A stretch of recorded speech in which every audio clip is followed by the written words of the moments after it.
घमंडी हाथी और चींटी की कहानी। एक समय की बात है, एक जंगल था। उस जंगल में बहुत से जानवर रहते थे। उसी जंगल में एक हाथी और एक चींटी भी रहते थे। हाथी बहुत ताकतवर और घमंडी था। हाथी के रास्ते में जो भी जानवर आता उसे उठाकर पटक देता था। जो भी जानवर हाथी का विरोध करता, हाथी उसे बहुत परेशान करता था। इसीलिए जंगल का कोई भी जानवर हाथी का विरोध नहीं करता था। यहाँ तक कि जंगल का राजा शेर भी हाथी से डरता था।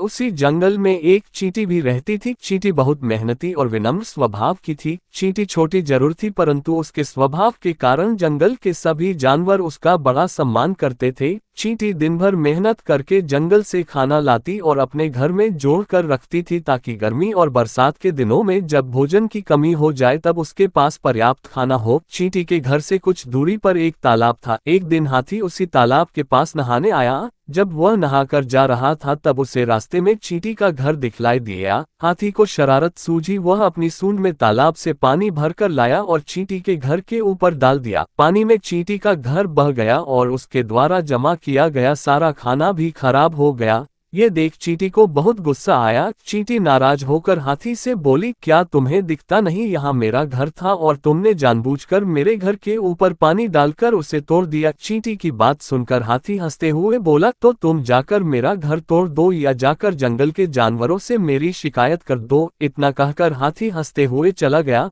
हाथी की इस हरकत से चींटी बहुत दुखी हुई और उसे बहुत गुस्सा आ रहा था। चींटी किसी भी तरह से हाथी से बदला लेना चाहती थी, परंतु उसे समझ नहीं आ रहा था कि हाथी से बदला कैसे लिया जाए। चींटी ने फिर से बड़ी मेहनत करके अपना घर बना लिया। हाथी फिर तालाब में पानी पीने आया और चींटी का नया घर देखकर सोचने लगा, आज फिर चींटी के घर पर पानी डालूंगा, लेकिन पहले कुछ आराम कर लिया जाए। इतना सोचकर हाथी एक पेड़ के नीचे सो गया।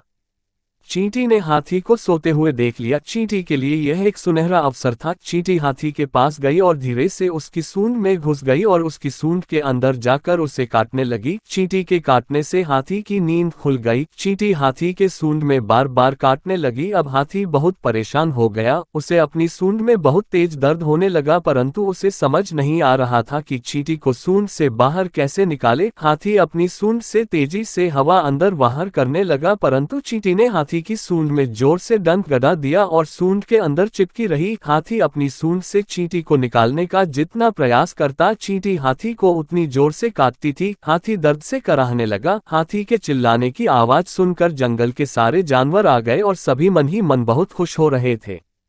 हाथी समझ गया कि उसके कान के अंदर चींटी घुस गई है और अपना बदला ले रही है। हाथी को अपनी गलती का एहसास हुआ और चींटी से बोला, बहन चींटी, मुझसे गलती हो गई थी। जो ताकत के नशे में मैंने तुम्हें परेशान किया, मुझे माफ कर दो। अब दोबारा इस प्रकार किसी भी जीव को परेशान नहीं करूंगा। हाथी के इस प्रकार बार बार माफी मांगने पर चींटी ने उसे माफ कर दिया और उसके कान से बाहर निकलकर बोली, हाथी भाई, कभी भी किसी को छोटा समझकर उसका अपमान नहीं करना चाहिए। सभी में कुछ ना कुछ खूबियां होती हैं। हाथी को अपनी गलती का एहसास हो गया था। उसने चींटी से माफी तो मांगी ही, साथ ही जंगल के सारे जानवरों से भी माफी मांगी। सभी ने हाथी को माफ कर दिया। फिर जंगल के सारे जानवर हंसी खुशी रहने लगे। शिक्षा। हाथी और चींटी की कहानी से हमें शिक्षा मिलती है कि किसी को भी कमजोर या छोटा नहीं समझना चाहिए।